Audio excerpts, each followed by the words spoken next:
Muy buenas tardes, mi nombre es Juan Carlos Duque y en nombre de Durespo les doy la bienvenida a nuestra conferencia de hoy. Hace parte de un ciclo de webinars y otras actividades que estamos haciendo con motivo del mes de las flores. Ya tuvimos un Instagram Live con la Granja del Borrego el pasado sábado.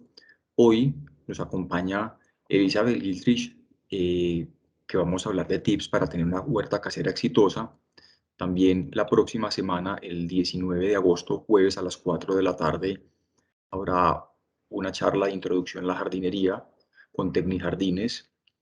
Y el 26 de agosto, dentro de 2 semanas, también jueves a las 4 de la tarde, hablaremos de jardines funcionales y su rol en la conservación con Daniel Jaramillo Ferrer. Quien se quiere inscribir a los próximos webinars puede ingresar a durespo.com, ahí encontrará las instrucciones, se puede registrar los distintos webinars y les llegará un link de enlace previo al evento. Hoy les decía que nos acompaña Elizabeth. Ella es ingeniera agrónoma, Master Science y PhD, docente de AFID y es asesora en huerta casera y manejo del jardín. Como siempre, nos acompañan personas nuevas a quienes también les queremos contar quiénes somos nosotros, Durespo. Somos una marca que ya vamos a cumplir próximamente 47 años en el mercado. Desarrollamos negocios para los sectores agro, la industria, la ingeniería, el consumidor y vendemos a través de diferentes canales. También se incluyen, pues, además de nuestros distribuidores, almacenes propios, grandes superficies, ventas directas y canales digitales. Tenemos sede principal en Itagüí, en Antioquia. Tenemos otra sede en Palo Quemado, en Bogotá. Y comercializamos distintos productos para el sector agro, Trap, lo pueden ver mucho inclusive en nuestras redes sociales, en todo lo que nosotros hacemos, y de ahí parte mucho el tema de jardinería, además de otros segmentos que atendemos. Tenemos también motores a gasolina, plantas y demás, principalmente nuestra marca Fujita, entre otros. Productos para la administración del ganado y semillas también, con cercas eléctricas y básculas. Atendemos la industria e ingeniería con distintas soluciones tipo herramientas eléctricas, a batería, abrasivos de la marca Fujita y otras que representamos, sistemas de limpieza, cerramientos electrónicos de seguridad y bombas. También otras soluciones como telemetría de adquisición de datos. Y llegamos también con diferentes opciones, por ejemplo, los productos para protección de la madera a intemperie Profilan, hechos en Alemania. También mencionamos las herramientas a jardín, entre otras. Siempre los invitamos a que visiten nuestras redes sociales y a que nos sigan, además de nuestro sitio web donde generamos siempre contenido de valor. Bueno, entonces, a partir de este momento, invitamos pues a Elizabeth. Eh, Bienvenida y muchas gracias por estar nuevamente con nosotros en Durespo. Adelante, Liz. Buenas tardes, muchísimas gracias por esta oportunidad. Qué bueno compartir con ustedes este momento. Y bueno, sin más preámbulos, yo creo que a lo que vinimos, la idea es que por favor, si tienen dudas, a través del chat las dejan allí anotaditas y al finalizar la charla sacamos un ratico para responderlas.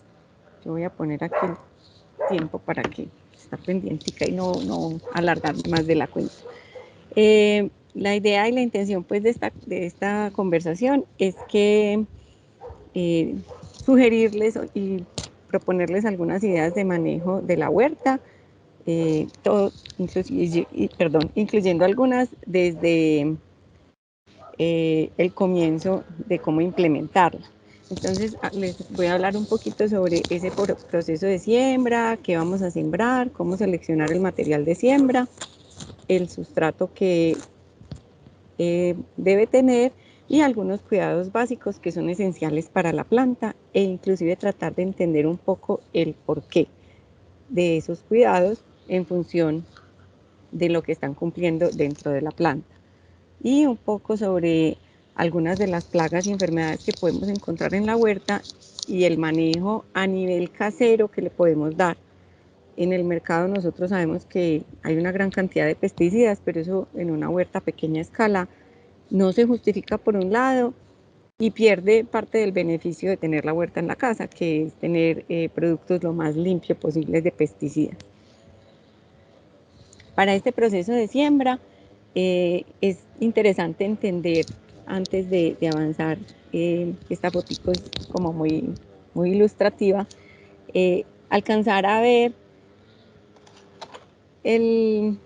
esta parte de la planta. Voy a poner aquí que es la que conocemos como el cuello. Cuando yo les menciono el cuello de la planta, debemos reconocer el sitio donde deja de ser raíz y comienza a ser el tallo, de forma pues externa, como lo vemos. Y esto es importante porque no todas las plantas toleran que tenga tierra cubierta por acá, porque se puede descomponer el tallo. En cambio hay otras plantas que les voy a hablar sobre el aporque, como por ejemplo la papa, que necesita es que vamos cubriendo un poco la parte del cuello de la planta, porque en estas yemitas donde queda es donde se van a formar las estructuras que eventualmente van a crecer y van a formar la papita. Obviamente esta planta que está aquí en la imagen no es una planta de papa, pero quería pues hacer énfasis en esto. Y cuando hablamos de las raíces, también es interesante reconocer que ellas están ocupando un espacio en el suelo. Entonces, cuando yo les mencioné la aireación, la circulación del agua, debemos entender que el suelo no es compacto, sino que necesita espacios vacíos para que el agua y el aire puedan pasar por allí y entregarle nutrientes, agua y oxígeno a las raíces, para que no se vayan a, digamos, a ahogar o asfixiar por ausencia de oxígeno y puedan desarrollarse. Entonces, en la huerta de la casa podemos partir de semillas que uno fácilmente tiene en la casa, que no hay que ir oficialmente a comprar el material. También es lindo, dentro de nuestra seguridad alimentaria, ese intercambio de semillitas. Entonces, a alguien que le funcionó muy bien en una planta puede compartir esas semillas con otra persona y así vamos incentivando como esa variabilidad genética que podemos encontrar. Entonces, simplemente pueden crecer bien en la huerta, pero como no tienen la calidad y la garantía que puedan tener unas semillas comerciales, también tiene sus pros y sus contras la siembra con este tipo de semillas, pero igual podemos empezar. Y dentro de ellas están principalmente pues algunas leguminosas como el frijol, la lenteja, las arvejas, el garbanzo, la habichuela, la soya y el haba. Las podemos, no así de la cocina, y sembrarlas. Puede ser siembra directa o hacer un semillero previo. Y semillas de girasol. Con las semillas de girasol, pues es importante tener en cuenta que no sea girasol tostado, porque si ya pues ha sido tostado y ya está listo para nosotros comerlo, pues ya el embrión se murió con la temperatura y no nos van a germinar. Pero a veces conseguimos la semilla fresca ya para uno procesarla en la casa. Otro tipo de plantas a partir de semillas, estas sí las encontramos de forma comercial muy fácil en los almacenes de cadena o en las tiendas agropecuarias, que son semillitas que no es fácil conseguirlas pues en la casa porque hay que esperar a que la planta florezca, y estas casi siempre lo que nosotros compramos de las casas comerciales son materiales híbridos. ¿Qué quiere decir eso? Que son materiales que han tenido un papá maravilloso y una mamá maravillosa, los juntaron y tienen hijos maravillosos, pero en el proceso de segregación, cuando se forma la semilla, pierden muchas características en esa herencia, no las van a expresar. Entonces uno a veces siembra la semillita que cogió y no le creció tan bien, es por eso, porque se han perdido algunas características. Entonces también es recomendado abastecerse de semillas comerciales. Lo mismo para el frijol, las que mencionamos ahorita, el frijol, la lenteja, los garbanzos, si queremos tener pues ya como expectativas de un cultivo comercial. De estas que además son de fácil germinación y fácil manejo en la huerta en la casa, tenemos la zanahoria, el cilantro, lechugas de diferentes variedades. Los que vivan, digamos, en zonas donde la temperatura no baje mucho por la noche, como Medellín, la lechuga batavia no es recomendada, porque la lechuga, para formar la bolita o la cabeza, necesita que la temperatura baje mucho por la noche. Entonces, pues sí les puede crecer y les crecen unas hojas muy lindas que también son comestibles, pero no nos va a formar la cabeza. Lo mismo para los repollos. Rúgula también hay variedades, hay moradas, hay de hoja más larga, más ancha. La albahaca también hay variedades, hay de hoja grande, hoja pequeña, morada, perejil liso, perejil crespo, espinaca, la que le dicen criolla o la que le dicen bogotana, y acelgas también hay muchas. Todas estas plantas las podemos sembrar a partir pues de esos sobrecitos que compramos. ¿Cómo las vamos a sembrar? Depende de la variedad y depende de la especie, entonces también es recomendado leer la etiqueta, que eso nos da alguna idea. Pero en general también debemos tener expectativa de cómo es la plantica. En el caso de la zanahoria, pues la expectativa de una planta de zanahoria es que produzca una raíz grande, que es la que me voy a comer más adelante. Las debo sembrar distanciadas para que no compitan entre ellas. Y esa semilla es muy chiquitica y uno tiene la tentación de sembrar muchas. Y si nos caen muchas en el sitio de siembra, apenas germinen, debemos eliminar, eso se llama raleo, algunas de esas semillitas, para garantizar que haya una buena distancia entre planta y planta y favorecer que el desarrollo de esa raíz sea adecuado. Y ahí de una vez estamos pensando en la profundidad de la maceta, si lo voy a sembrar en una matera, o del suelo, puedo hacer como un caballito para que la zanahoria crezca más grande y vigorosa.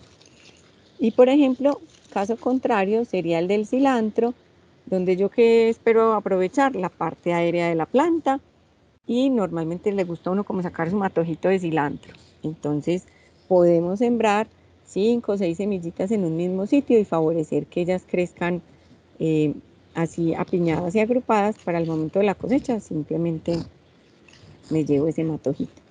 Estas se puede hacer siembra directa. Para las lechugas, el repollo, la rúgula, la albahaca, puedo hacer semillero. El perejil también puede ser siembra directa, y la espinaca y la selga también es recomendado hacer semillero. También existen empresas que se han dedicado a plantular todas estas semillas. Por acá, pues en el oriente antioqueño hay diferentes empresas que lo hacen. Es muy ventajoso porque casi que vamos a la fija, porque en este proceso de germinación hay mucho porcentaje de pérdida por condiciones de humedad, de temperatura, no las sembramos a buena profundidad, se nos olvidó regarlas, entonces la planta sí estaba germinando, pero le frenamos la humedad y se frena en seco su proceso y se puede morir. Otra alternativa para sembrar es aprovechar la propagación vegetativa. Algunas plantas crecen muy bien a partir de estacas, de esquejes o de hijos. Acá les pongo la cebolla de huevo con este asterisco, porque esta es una alternativa pues que a veces yo la pongo en la casa, y es que aprovecho, como le dicen por ahí, le saco el IVA a lo que compré y cojo como la última partecita de la cebolla que uno prácticamente no se va a comer, la pongo así como suspendida en el aire con estos palillos, en agua simplemente, y ella empieza a gastar todos los nutrientes que tiene aquí acumulados en en el bulbo, para desarrollar las hojas del centro. Entonces estas ramitas las podemos gastar como si fuera cebolla de rama, ya para un aliñito. No es que uno se vaya a mantener de eso, pero es una alternativa de aprovechar lo que tenemos.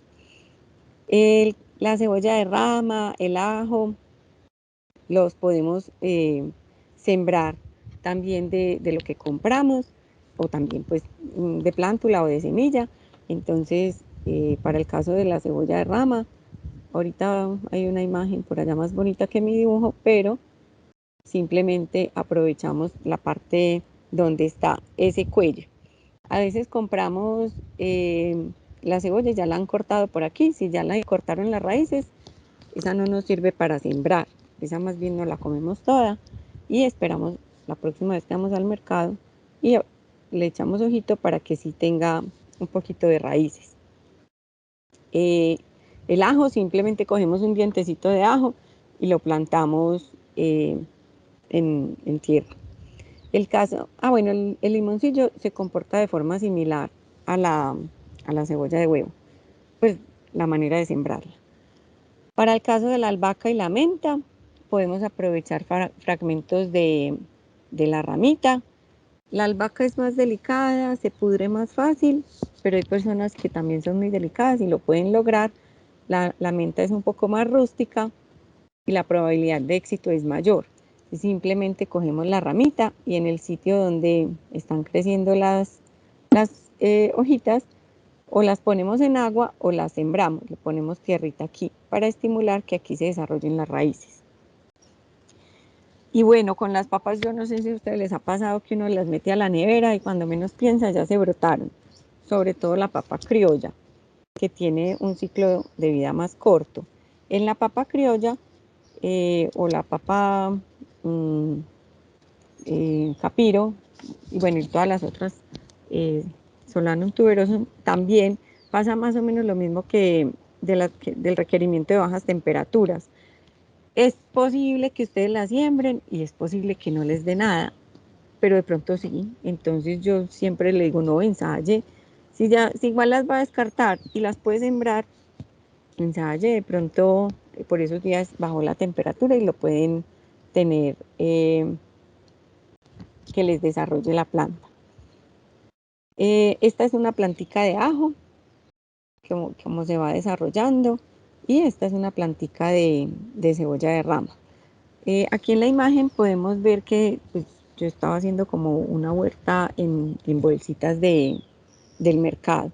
Es importante, si vamos a utilizar este tipo de recipiente o con cualquier recipiente que vayan a usar, que tenga huecos, porque es fundamental el drenaje.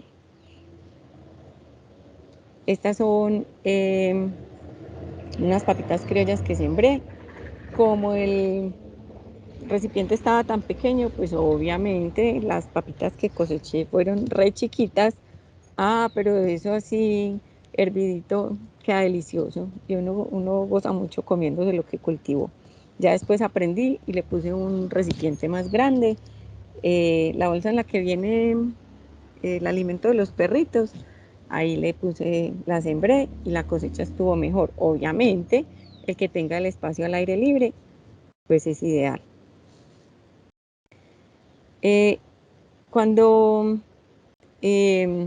Siempre que después que sembremos es importante regar. Bueno, eso creo que lo tengo más abajito. Entonces, cuando hablamos del sustrato, estamos hablando de ese material que primero, pues, obviamente le da soporte a las plantas, es donde ellas están sostenidas, pero ese soporte es además el que le va a entregar los nutrientes, pero esos nutrientes no se entregan solos. Yo puedo tener un suelo muy rico, muy nutrido, no, es que me lo recomendaron, pero si no hay un adecuado manejo del riego, no estoy haciendo nada. Por ejemplo, este que se ve aquí en la foto, se ve un sustrato que está seco. Entonces, yo relleno mi bolsita, humedezco, pues o la matera, el recipiente que voy a utilizar, humedezco y luego puedo sembrar. Y el sustrato también nos va a aportar aire. Entonces, es importante que entre una partícula de suelo y otra partícula de suelo haya otras estructuras que las separen. En este caso, como vemos en la imagen, hay cascarilla de arroz. ¿Cómo es un suelo ideal? En un suelo ideal debe haber suelo, tierra. A veces dicen que la tierra negra es la mejor, no tenemos disponibilidad de eso, entonces una fuente adecuada de materia orgánica que esté muy bien descompuesta. El compostaje es muy buen inicio si no tienen la tierra negra que recomiendan, y la podemos mejorar aportándole aireación. Esa aireación se la podemos dar con la cascarilla de arroz, con arena, con ladrillo triturado chiquitico, pero el más recomendado pues que yo sugiero es la cascarilla de arroz, porque eventualmente también se va a descomponer y le va a entregar nutrientes a la planta. Se demora mucho en descomponerse. El sustrato también le debe entregar nutrientes, y los nutrientes vienen de diferentes partes. Unos del suelo, es decir, de la roca madre que constituyó ese suelo, que son algunos minerales, y otros de la materia orgánica. Entonces es interesante reactivar la vida de ese suelo. ¿Y cómo reactivamos la vida de ese suelo? Le podemos inocular microorganismos. Algunos de estos microorganismos también los venden en las casas comerciales, o los podemos producir nosotros mismos. En el caso, por ejemplo, de tricoderma es un honguito del suelo que crece muy rápido, coloniza y cumple varias funciones en el suelo. Una de ellas, descompone materia orgánica. Otra es que compite por espacio con otros microorganismos que pueden ser patógenos de las plantas. Si van a sembrar papa, por ejemplo, va a no solo a competir con Rhizoctonia, sino que también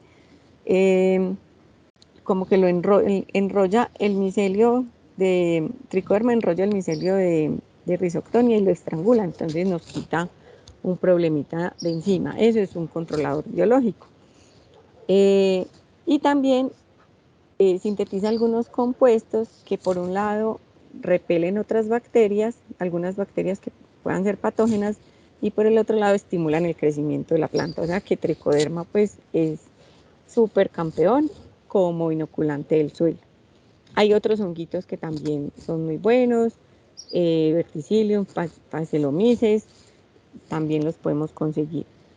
Micorrizas, si van a conseguir una micorriza, una que sea como muy genérica, porque hay unas relaciones muy específicas para algunas plantas, y pues uno no puede estar como comprando pues la micorriza específica para cada planta, o si puede, pues muy rico, pero a veces ni la venden comercialmente. Entonces, la micorriza, aunque sea que no se asocie con nuestro cultivo, ella también, por buscar con quién asociarse, se crece en el suelo y se cumple la función de descomponer materia orgánica. Y algunas bacterias como Rhizobium, que además nos dan un elemento muy importante, que es el nitrógeno. Enseguida hablamos del nitrógeno.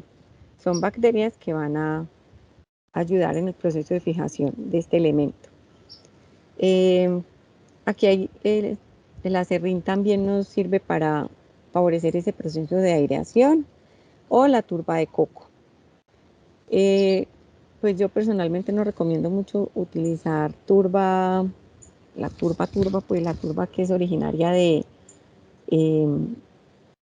esos musgos descompuestos bajo presión, pues por un lado porque la mayoría son importados y eso tiene pues una huella de carbono muy alta, y lo otro es porque son yacimientos de turba y se convierte pues como en un recurso no renovable, porque hay unas turberas que tienen un ciclo más corto, pero hay otras que fueron bosques como milenarios, y da uno como pesar pues utilizar ese recurso teniendo otras alternativas. Como fuentes de materia orgánica adicional, es muy bueno, además del compostaje, el lombricompuesto. Obviamente la gallinaza es muy buena, con la gallinaza hay que ser muy cuidadosos porque tiene contenidos muy altos de nitrógeno y ese nitrógeno en forma de urea no es así tan bueno para la planta porque cuando está en exceso lo puede quemar. Entonces la gallinaza debe estar muy bien madurada. Y bien sea que ustedes compren el suelo o lo construyan mezclando estas alternativas que les he dicho, siempre pues es muy bueno incorporar materia orgánica y microorganismos. Incentivan la dinámica del suelo, que es fundamental para el crecimiento de la planta. Cuando vayamos a sembrar a partir de semillitas, debemos garantizar que el sustrato esté húmedo. A veces es más cómodo sembrar con el sustrato un poco seco, pues para que uno no se le vuelvan a las manos y porque las semillitas son muy chiquiticas y si está muy húmedo se quedan pegadas como en donde no es. Pero entonces el día previo humedezco el suelo y al día siguiente siembro para que eso no esté pues empantanado.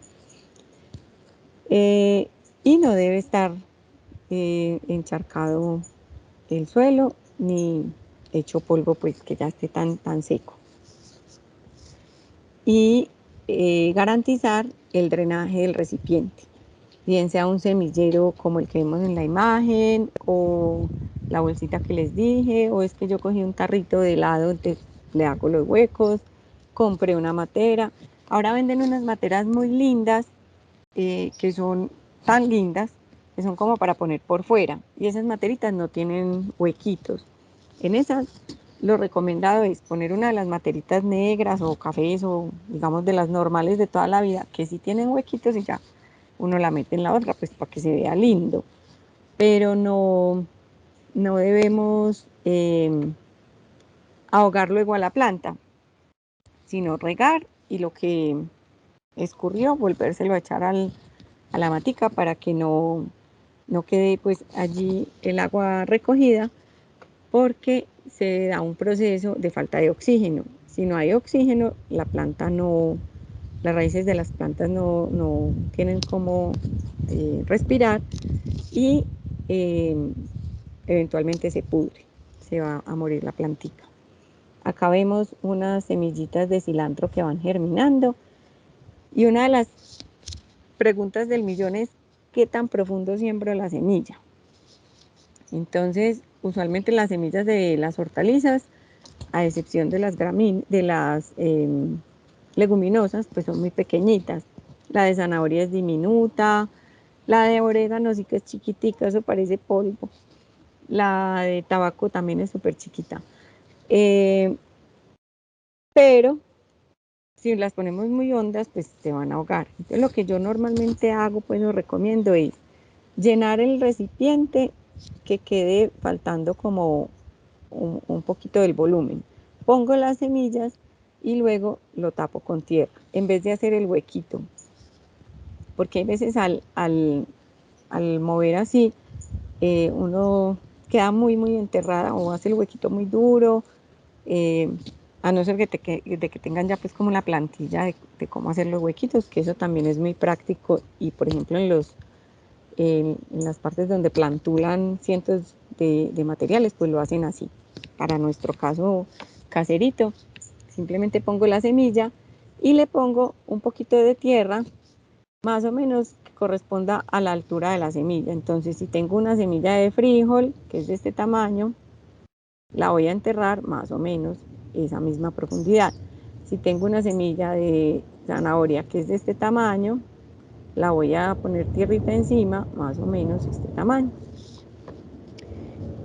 Es una sugerencia genérica y ya va a depender también del sustrato que estemos utilizando, porque hay unos sustratos que cuando hay riego se ruedan muy fácil y se van a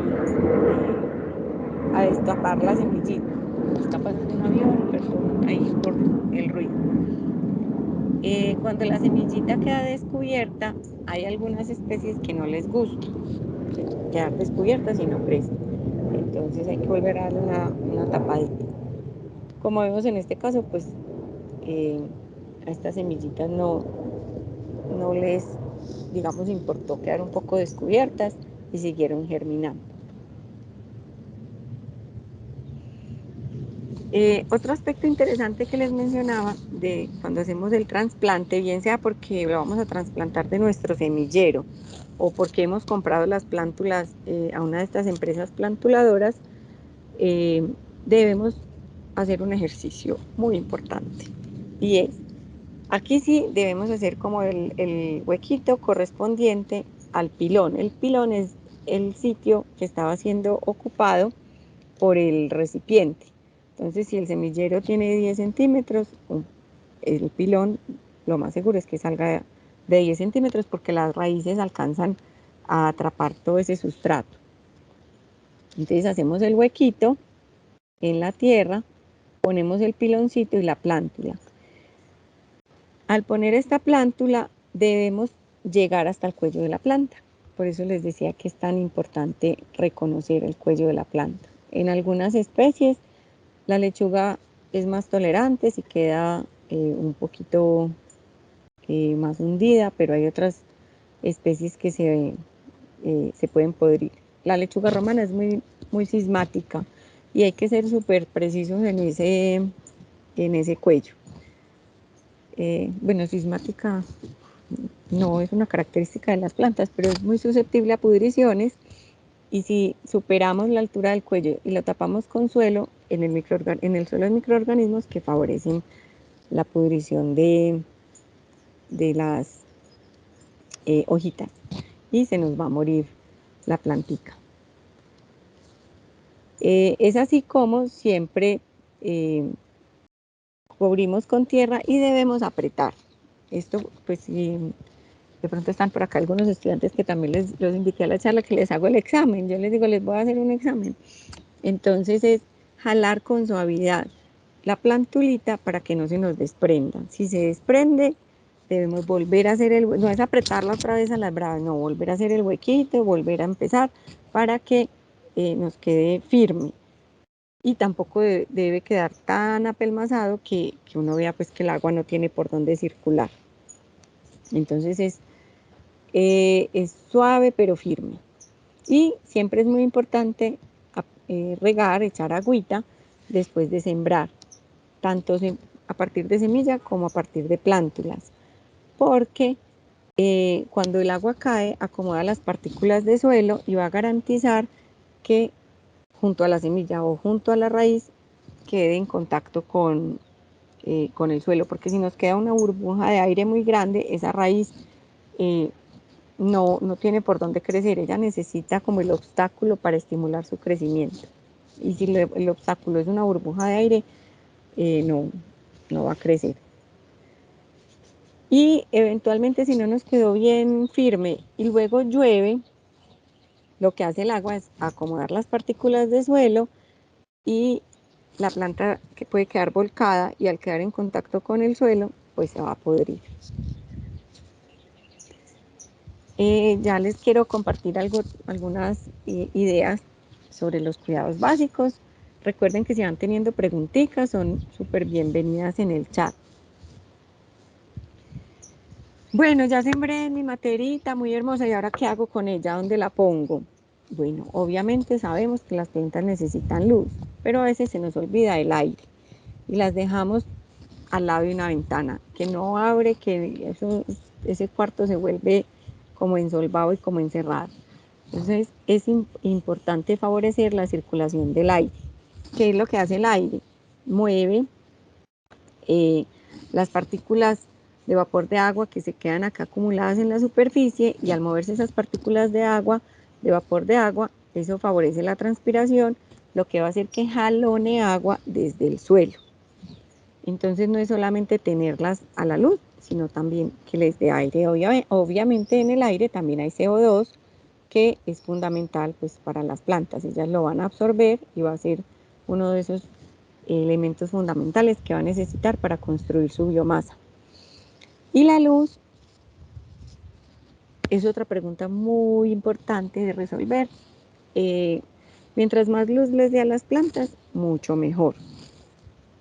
porque ellas son, necesitan la luz para realizar la fotosíntesis.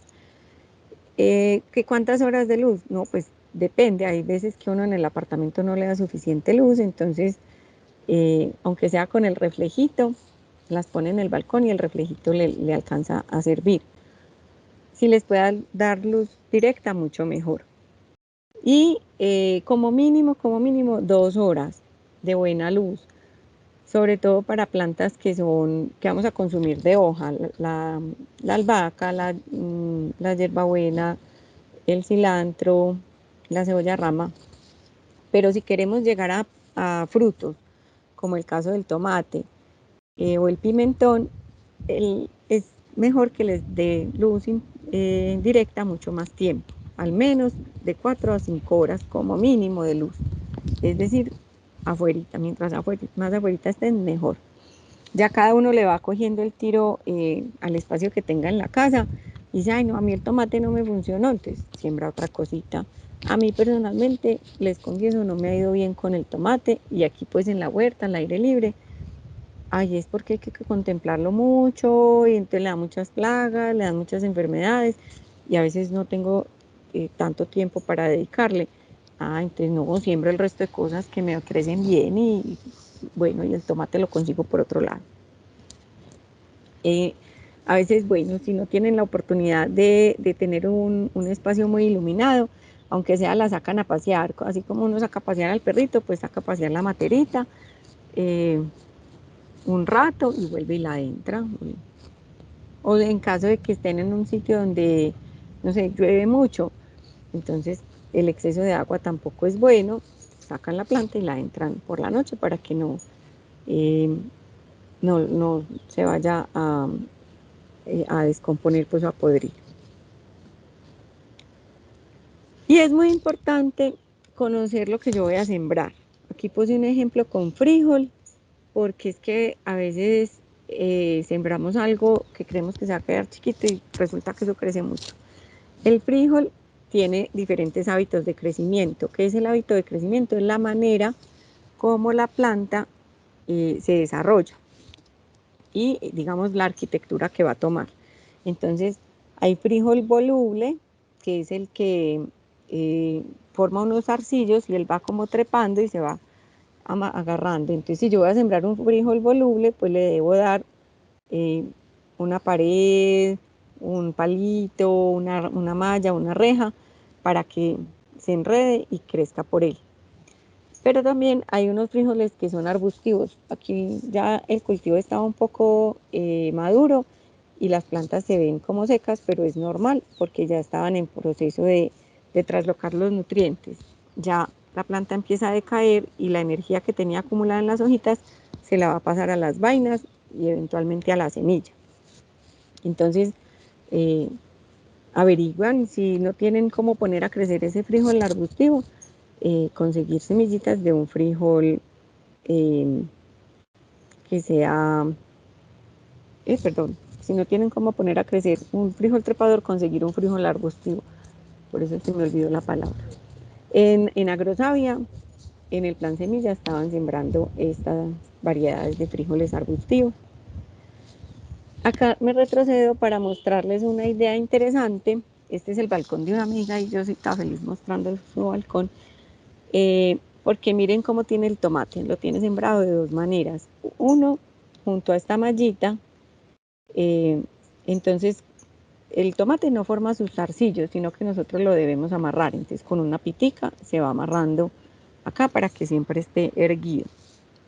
Pero también lo podemos sembrar en materas colgando y en vez de que la planta crezca para arriba, la gravedad hace que caiga y ahí crecen los tomaticos. Entonces es otra alternativa para tener las plantas.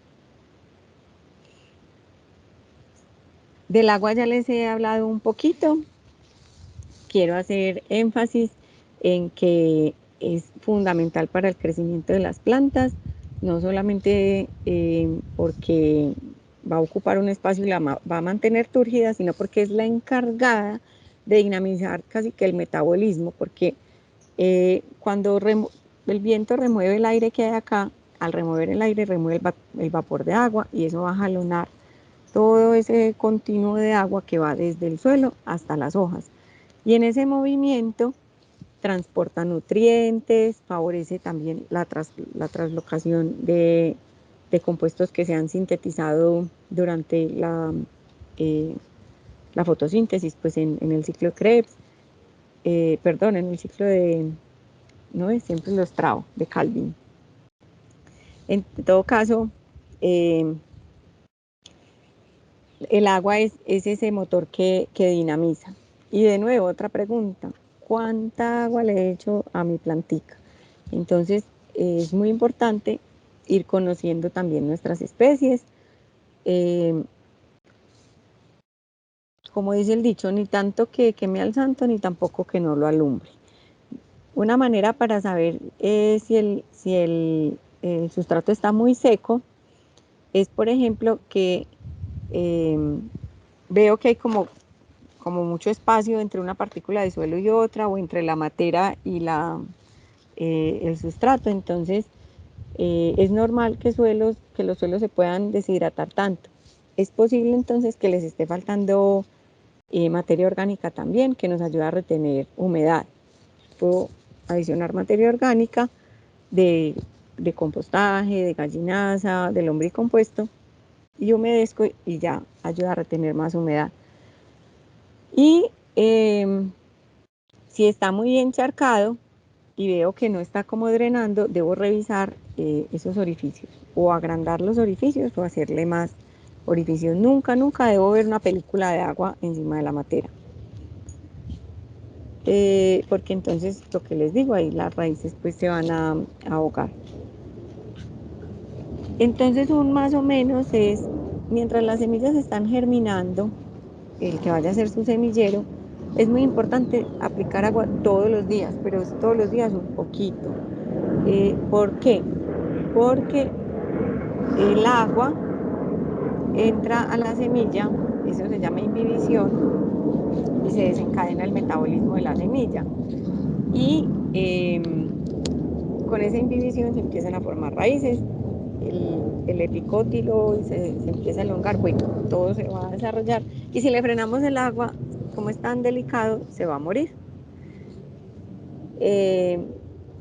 Entonces, todos los días un poquitico de agüita para mantener ese sustrato húmedo. Y ya cuando la planta ha crecido más, puedo aplicar un día de por medio, pero aquí ya sí puedo aplicar más agua, que se hidrate, casi que escurra bastante, porque ya la planta, el sustrato se humedece todo, y la planta, como sus raíces pueden crecer, eso va a estimular el crecimiento, va a ir a crecer a buscar agüita, y tiene de dónde hidratarse.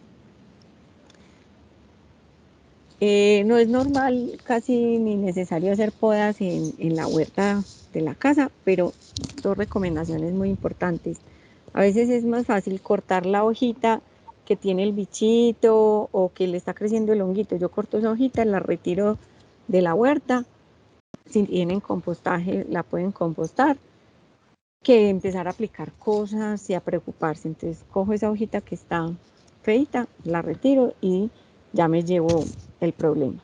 Y para el caso de la albahaca, es muy lindo cuando florece, porque pues aquí no se ve como mucho, pero aquí hay una abejita, pero esa floración hace que le quitemos vida útil a sacarle hojitas a la planta. Entonces yo con esta poda es muy fácil, porque con el mismo dedo la puedo podar. ¿Y qué estoy haciendo allí? Estimulando las yemas laterales para que formen más ramas, que me van a formar más hojas, que voy a aprovechar pues en las recetas que vaya a consumir. Ah, no, a mí me gusta dejarla florecer porque después voy a sacar semilla de allí. También se puede. Eso ya es manejo de cada uno. Entonces las podas que les mencionaba ahorita son podas sanitarias. Corto la hojita fea, la hojita que tiene muchos bichos, y la retiro. Es una poda, una práctica muy fácil de realizar en la huerta.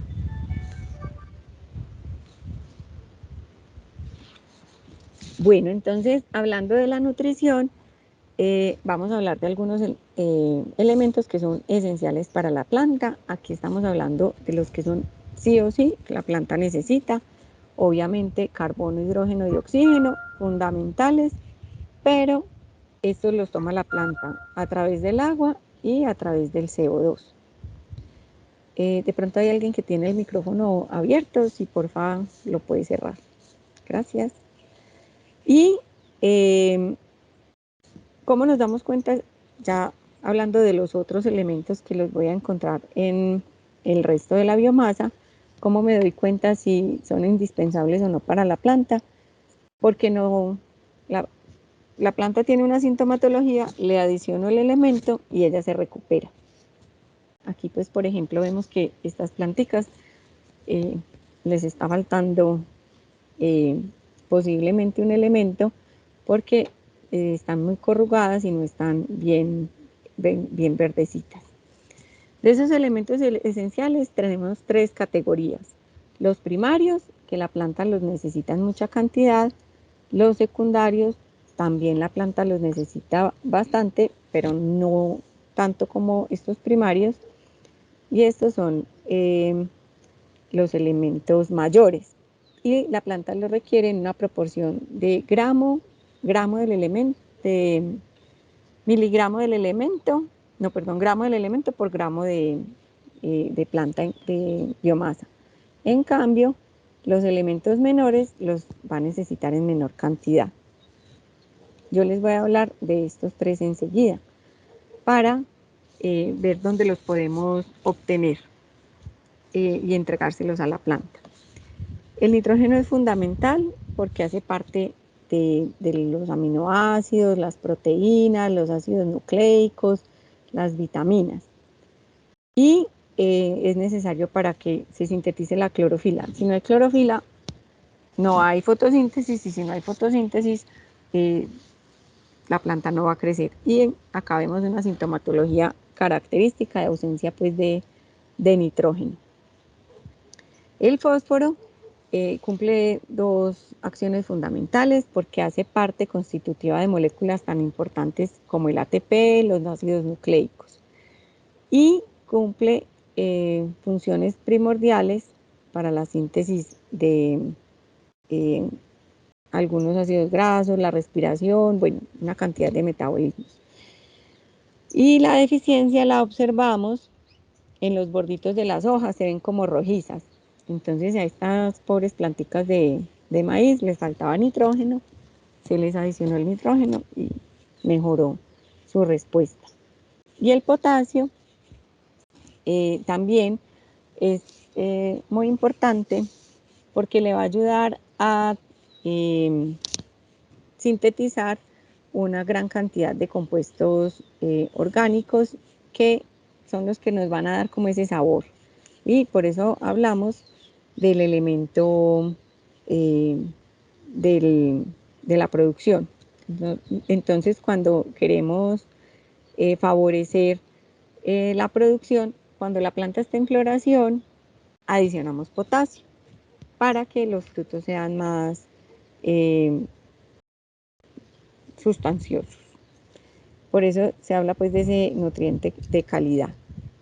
Es fundamental porque también en el proceso de apertura y cierre de estomas está allí abriendo y moviéndose de un lado para el otro, cambiando el potencial hídrico y hace que los estomas se hinchen o se deshidraten y se abran o se cierren.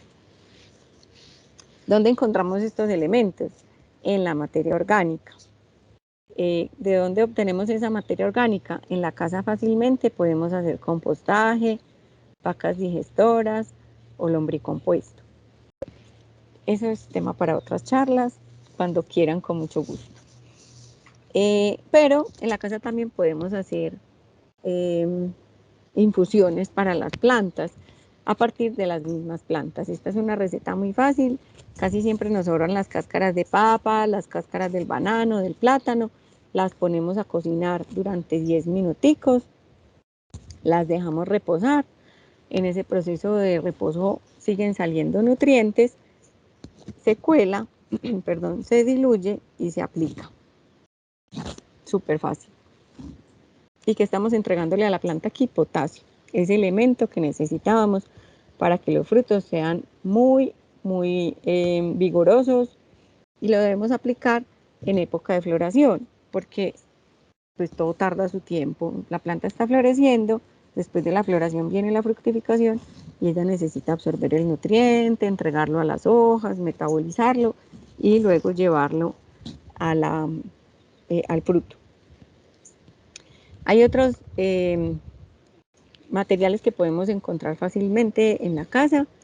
De vez en cuando un juguito de naranja le ayuda a las plantas a recuperar su brillo. No, si esas naranjas como que le salieron como maluquitas o ya están pasaditas, no le hace, las exprimen y lo diluyen, todo esto es pues diluido, y se lo echan de vez en cuando, porque si no vamos a modificar el pH del sustrato y eso no es bueno.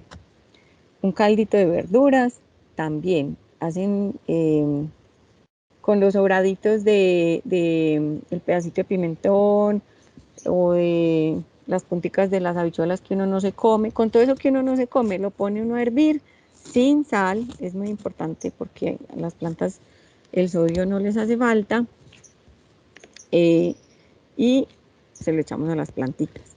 Las cáscaras de huevo las podemos aplicar así trituradas, y van a aportar calcio, y también nos sirven aplicadas así alrededor de la planta para regular la población de babosas o caracoles. El calcio, cuando es aplicado a través de la cáscara de huevo, pues se demora mucho, es lenta liberación, entonces casi que yo lo aplico ya y la planta lo va a absorber de aquí a 3 meses. Entonces por eso también es bueno estarlo aplicando eventualmente. Las cenizas de una fogata, de una chimeneita, aplican potasio y fósforo. Y los restos de café. Yo puedo recoger la coladura del café y la hago una dilución, pues les echo agüita y lo dejo en remojo de un día para otro. Y esa agüita es rica en todos estos minerales, los que hemos ya mencionado, además de calcio, magnesio y azufre. También las cáscaras las podemos aprovechar troceadas, y es muy importante pues dejarlas secar bien. Eso lo puede echar uno en el procesador y luego ya así trituraditas las aplica para que ellas solitas se vayan descomponiendo. Bueno, dentro de esos cuidados tenemos un par de problemitas muy grandes, las plagas y las enfermedades. Y yo ya casi tengo que ir acabando.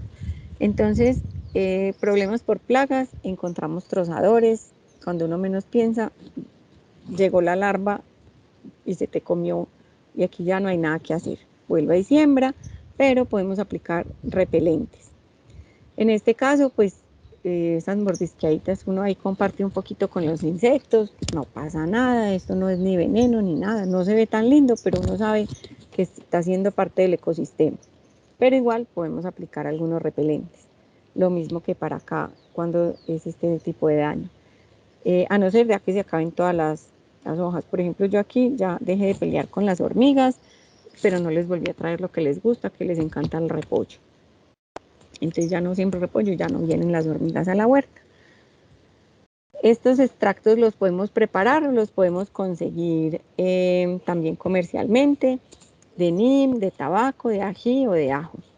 También está otro que se llama quilay, y la canela o el clavo de olor también nos pueden servir como repelentes.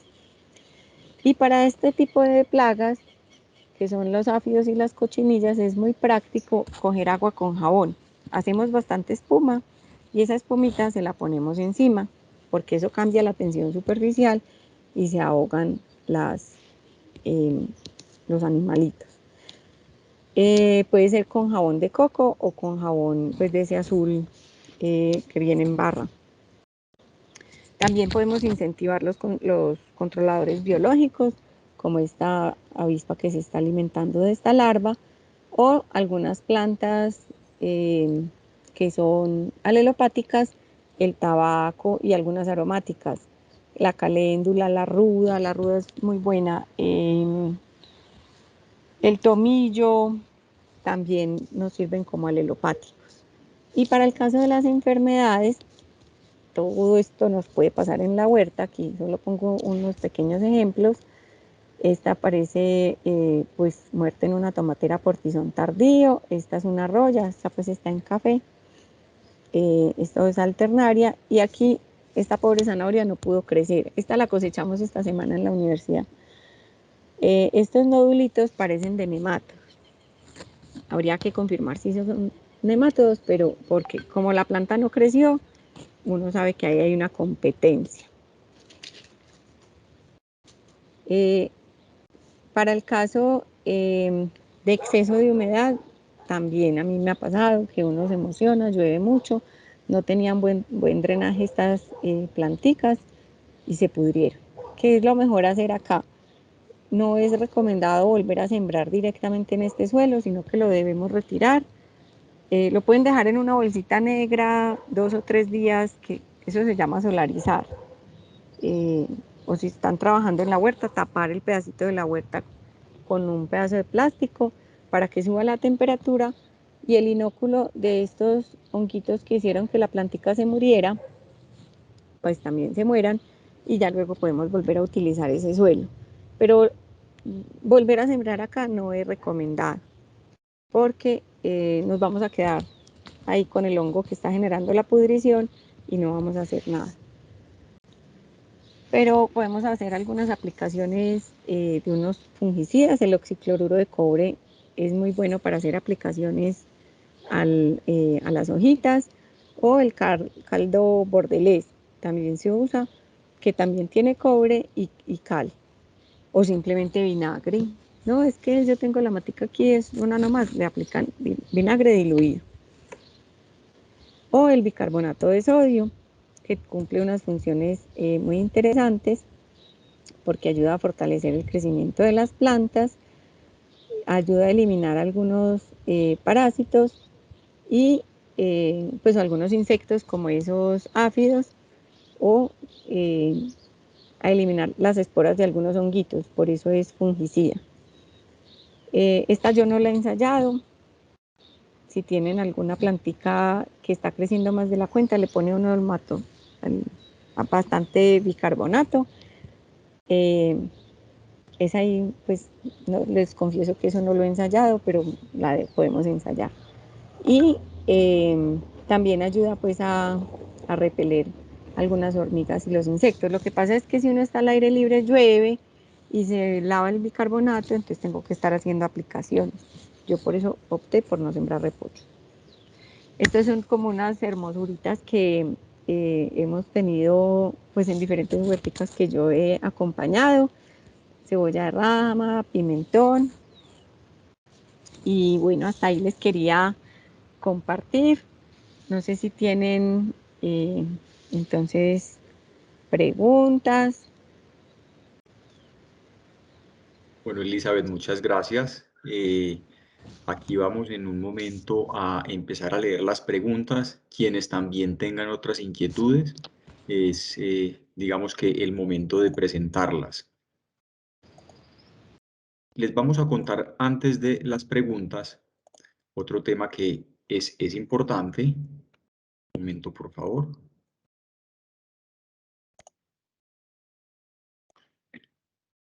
Ya se está viendo la pantalla, ¿correcto? Sí. Bueno.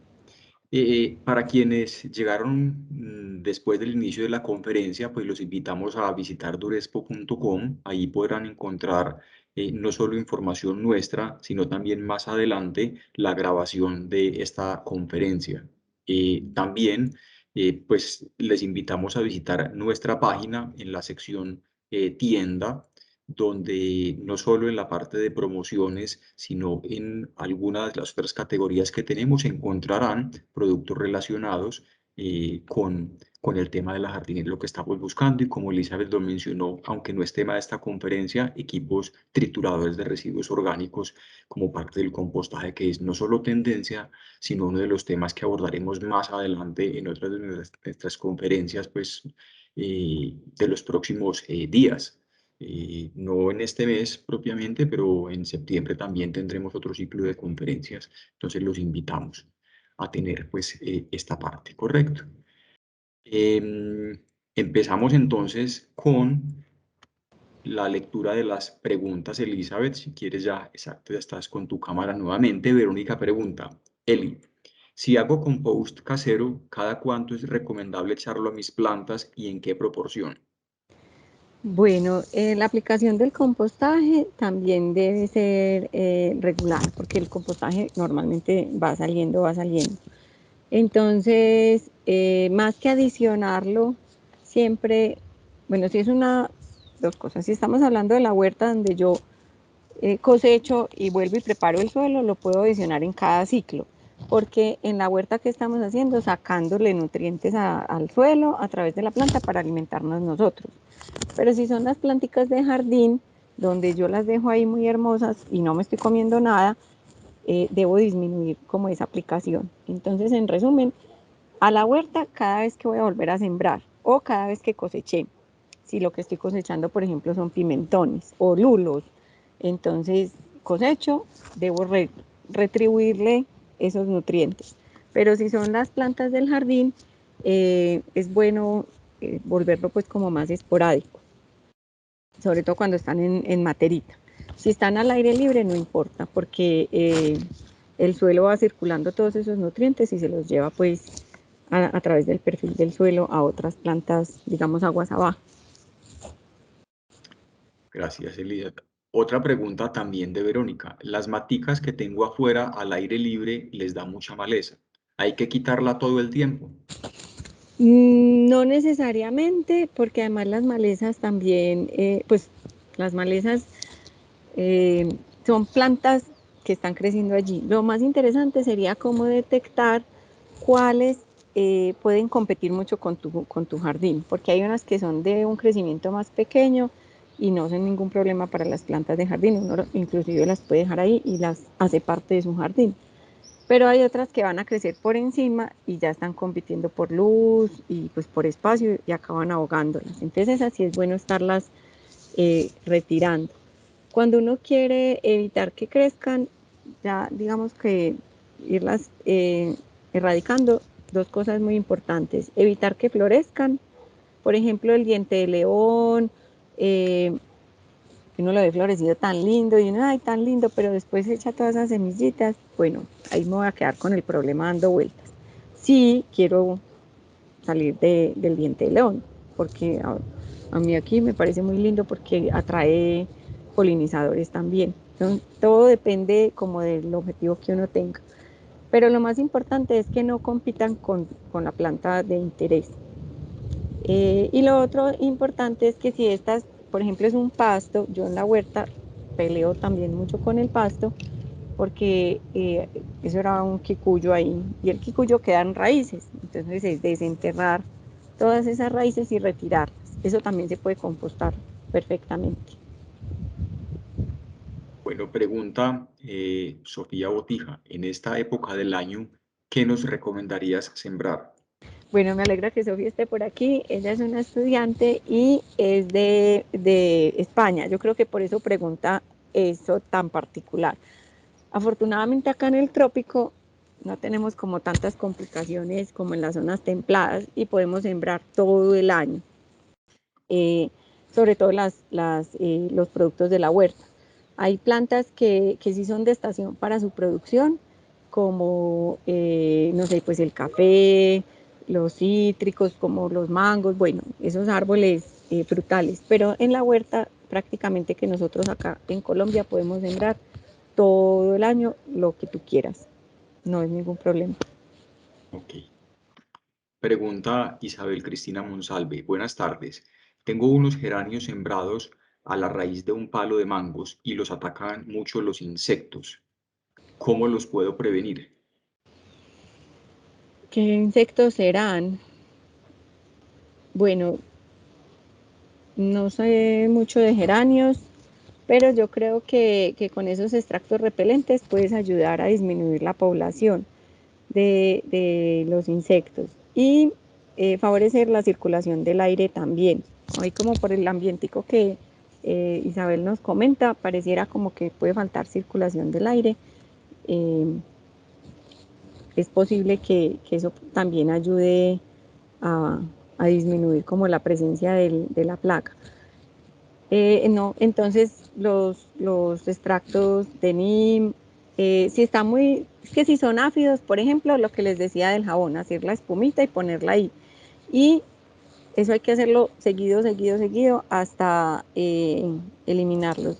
O también, si está muy grave la situación y no es un insecto volador, hacer unas podas. Y con mucho cuidado para que a uno no se le caigan los bichitos que estén suavemente adheridos, echarlos en una bolsita y retirarlos, y ya eso uno lo entierra o lo lleva pues como a otra parte. No sé si a ella le da tiempo de mandarnos una fotico para poder ver qué bichos son. Isabel, si puedes hacerlo, nos retroalimentas, nos escribes o nos cuentas a ver qué podemos hacer. Vamos a ver si Isabel nos logra escribir. No, aparentemente no. Invitamos a los asistentes a que hagan más preguntas, aprovechar las posibilidades de conocimiento. Bueno, por aquí Isabel nos está ya escribiendo que está buscando fotos en este momento, que eso Dale. ilustraría mucho el caso y pues, para que tengamos claro de lo que estamos hablando y cómo poder ampliar tu respuesta, si es posible. Claro, sí, sí, es que a veces cada ambiente tiene unas condiciones tan particulares, y lo que para uno es un gusano, para mí es una chisa, entonces es distinto, porque cuando uno no sabe qué es qué, dice, ay, no, eso es una lombriz, y la mitad de las veces no son ni lombriz.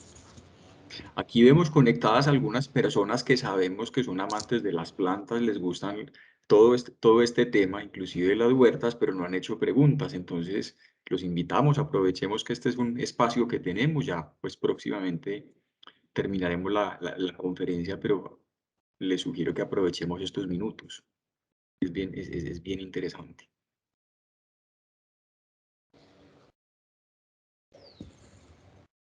Bueno, aquí aparentemente Isabel sigue buscando las fotos, no las ha puesto todavía. Entonces, vamos mirando a ver si, inclusive si por acá, vamos a revisar chat si hay alguna pregunta que nos haya entrado por acá, por aparte. No sé inclusive si a ti, Elizabeth, te hayan hecho alguna pregunta por el chat que valdría la oportunidad, la pena revisarlo.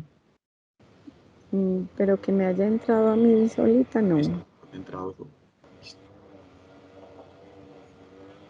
Entonces, veo que por lo pronto no hay más preguntas.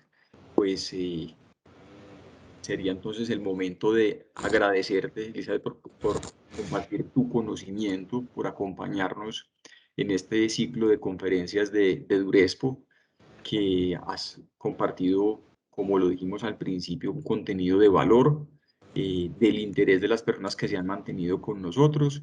Y muchas gracias. Entonces, hasta pronto y recuerden pues inscribirse en durespo.com a las próximas conferencias y pues igualmente también estén pendientes que en nuestro sitio web durespo.com próximamente estará colgado el video de la conferencia y de las próximas que vienen. Así es que No, muchas gracias. En nombre muchas de gracias. Muchísimas gracias a ti por la invitación y a todos pues por estar tan pendientes y participar también de la actividad. Muchas gracias. aquí sí vienen los agradecimientos en el chat. Lili nos dice gracias por tenernos. Carlos Esteban Cadavid también, súper chévere y muy útil, mil gracias. Lina nos dice gracias. Isabel, muchas gracias.